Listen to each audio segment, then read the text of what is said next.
میرا نام مریم ہے اور میں ایک شادی شدہ 28 سال کی عورت ہوں۔ میری ابھی کوئی اولاد نہیں ہے۔ میرے شوہر ایک کمپنی میں میڈیکل ریپ ہیں۔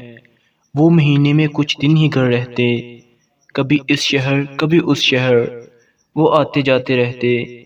جب گھر ہوتے تب بھی وہ کسی نہ کسی کام میں مصروف رہتے، جس کی وجہ سے میں بہت زیادہ اپنے آپ کو اکیلا محسوس کرنے لگی تھی۔ لیکن میں نے کبھی ان سے شکایت نہیں کی تھی۔ وہ میری جنسی خواہش تو پوری کر دیتے، لیکن میرے ساتھ زیادہ باتیں نہیں کرتے اور نہ ہی کبھی کوئی مذاق وغیرہ کرتے۔ میری جنسی ضرورت وہ ہمیشہ پوری کر دیتے۔ میں نے فیس بک چلانا شروع کر دی۔ وہاں میں نے 2 گروپ جوائن کر لیے اور سارا دن وہاں ہی ٹائم پاس کرتی۔ اسی گروپ میں ایک فاطمہ نام کی لڑکی تھی۔ اس نے مجھے ان باکس میں بات شروع کر دی۔ اس نے بتایا وہ فرسٹ ایئر میں پڑھتی ہے۔ 2 سے 3 ماہ ایسے ہی گزر گئے۔ پھر ایک دن اس نے بتایا کہ وہ لڑکی نہیں لڑکا ہے۔ میں ایک دم سے حیران ہو گئی۔ وہ بولا ہم اچھے دوست ہیں، ہمیشہ اچھے دوست ہی رہیں گے۔ میں نے کہا ٹھیک ہے، مجھے تو ٹائم پاس کرنا تھا، چاہے وہ کوئی بھی ہو۔ خیر، سارا دن اس سے بات کر کر کے میں اس سے کافی اٹیچ ہو گئی۔ اب جب میرے شوہر گھر ہوتے تو اس سے بات نہیں ہوتی تو مجھے یوں لگتا جیسے مجھ میں کچھ ادھورا پن ہے۔ ہم لوگ روزانہ کسی نہ کسی ایک ٹاپک پر بات کرتے تھے۔ ایک دن اس نے پوچھا آپ اپنے شوہر کے ساتھ کتنے دن بعد سیکس کرتی ہو؟ میں نے کہا جب وہ گھر ہوتے ہیں تو روز کرتے ہیں۔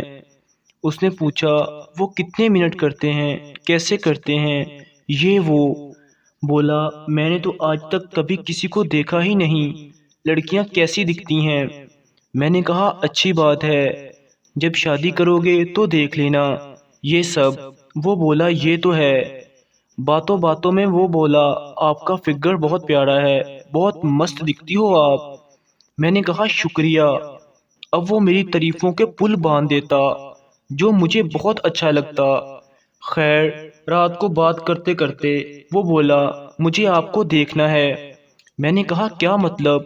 وہ بولا آپ کی باڈی کے تمام پارٹس دیکھنے ہیں۔ میں نے کہا کیوں؟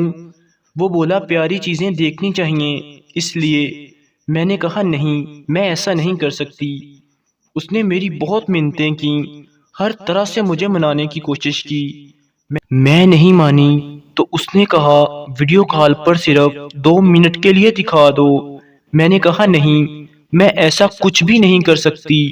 تو وہ بولا آپ کو میرے اوپر اعتبار نہیں ہے کیا؟ میں نے کہا ایسی بات نہیں ہے۔ وہ بولا صرف 1 منٹ کی بات ہے۔ تو وہ بولا اگر آپ نہ مانی تو میں اپنی نبض کاٹ کر جان دے دوں گا۔ میں نے کہا کیا مطلب؟ وہ چھری لے آیا اور بولا ہاں ایسا ہی کروں گا۔ میں نے کپڑے اتارے اور اسے ویڈیو کال کر دی۔ اس نے وہ ویڈیو کال ریکارڈ کر اور اگلی صبح پھر سے بولا کہ کپڑے اتارو۔ میں نے کہا میں نہیں۔ تو اس نے مجھے وہ کل والی ویڈیو کال سینڈ کر دی اور بولا کتنا اچھا ہوگا اگر تمہارا شوہر یہ دیکھے کہ اس کی لاڈلی بیوی اس کے پیچھے کیا کرتی ہے۔ وہ بولا جلدی کرو ورنہ ابھی سینڈ کر دوں گا۔ میں نے دوبارہ سے کپڑے اتارے اور اس کے سامنے لیٹ گئی، لیکن اب میں بات نہیں کر رہی تھی۔ اب روز وہ ایسا ہی کرتا اور میری نئی ویڈیو ریکارڈ کر لیتا۔ ایک دن وہ بولا میں تمہارے شہر آ گیا ہوں، آج مجھے ملو۔ میں نے کہا کیا مطلب؟ تو وہ بولا پتہ ہے نا کہ ویڈیو کا میں کیا کر سکتا ہوں۔ اسی شام میرا شوہر بھی گھر پر آ گیا۔ میں بہت پریشان تھی۔